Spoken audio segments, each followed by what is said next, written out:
wabarakatuh. Alhamdulillahirabbil alamin. Wa bihi nasta'inu ala umuri dunya waddin wa ala alihi wasahbihi ajmain, amma ba'du.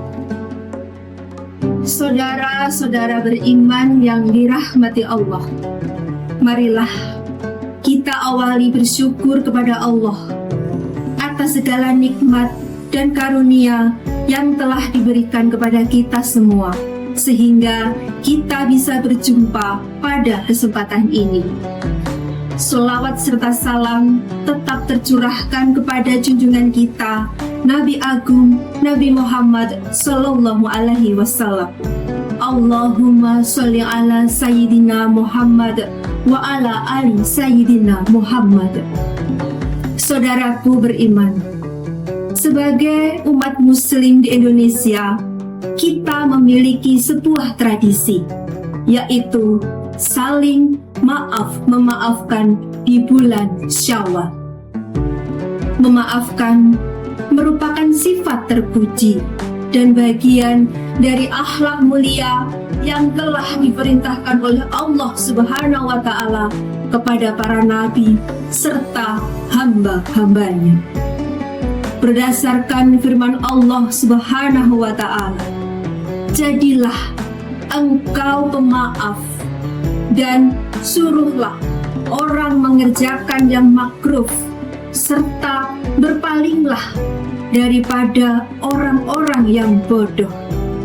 Sedikit maksud dari ayat tersebut adalah, jadilah seorang hamba yang pemaaf dengan memudahkan urusan, memaafkan kesalahan orang lain, serta tidak melayani tindakan orang-orang yang bodoh, yang suka mengganggu atau memancing amarah, sehingga kita terbuai dalam pertengkaran yang sia-sia.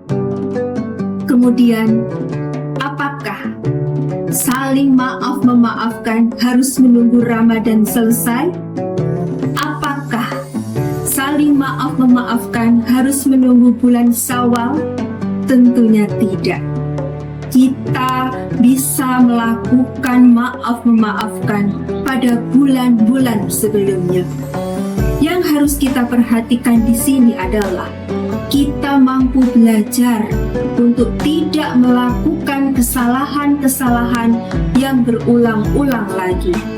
Kita pernah mendengar adanya taubatan nasuha, yang mana jika kita berbuat kesalahan di hadapan Allah, kita harus segera bertaubat, mohon ampun, dan berusaha untuk tidak mengulangi kesalahan tersebut.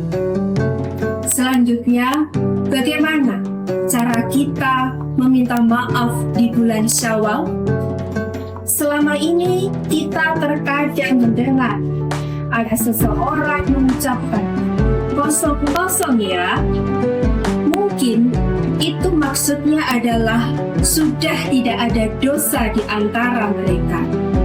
Akan tetapi sebaiknya kita tidak melakukan minta maaf dengan cara tersebut, karena itu hanyalah ucapan yang tidak masuk sampai ke hati, dan mungkin kesalahan itu akan terulang lagi. Seharusnya kita melakukan minta maaf dengan cara yang ikhlas, dengan mengucapkan kata maaf atas kesalahan-kesalahan yang sengaja maupun tidak sengaja yang pernah kita lakukan. Atau kita bisa dengan berjabat tangan, dengan mengucapkan kata maaf yang serius dan ikhlas. Bagaimana cara kita meminta maaf di keluarga kita ketika bulan Syawal? Apabila di dalam keluarga masih ada suami, masih ada istri, masih ada orang tua, masih ada anak-anak, kita harus meminta maaf dengan cara yang serius. Tidak bisa untuk main-main, karena setiap saat kita bisa berbuat salah di dalam keluarga. Kesalahan inilah yang tercatat di hadapan Allah melalui malaikat atid.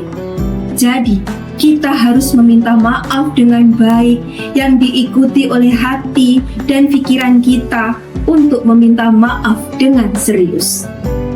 Jika kita menjadi seorang imam di keluarga, janganlah malu untuk meminta maaf terlebih dahulu kepada istri ataupun kepada anak-anak kita. Karena seorang imam tidak hanya mencari rezeki, tetapi seorang imam juga mengatur keluarga. Terkadang dalam mengatur keluarga kita sebagai seorang imam pasti melakukan kesalahan. Misalnya, kita mengatur keluarga dengan emosi, itu salah. Kita mengatur keluarga dengan arogan, salah lagi. Kita mengatur dengan penekanan dalam keluarga, salah lagi. Kita tidak mengatur dan membiarkan keluarga kita, salah lagi. Maka dari itu, kita sebagai seorang imam, kita bisa memulai meminta maaf terlebih dahulu, agar istri kita paham kita serius meminta maaf, dan anak-anak kita mengikuti kalau cara kita meminta maaf dengan cara yang baik, sehingga kita juga bisa mengajarkan kepada keluarga kita untuk selalu meminta maaf jika kita pernah melakukan kesalahan. Demikian hal yang dapat saya sampaikan. Marilah kita selalu meningkatkan takwa dan memperbaiki diri kita setiap harinya. Semoga apa yang sedikit ini membawa kita dalam keberkahan. Saya mohon maaf jika ada ucapan saya yang kurang berkenan. Terima kasih atas perhatiannya. Wassalamualaikum warahmatullahi wabarakatuh.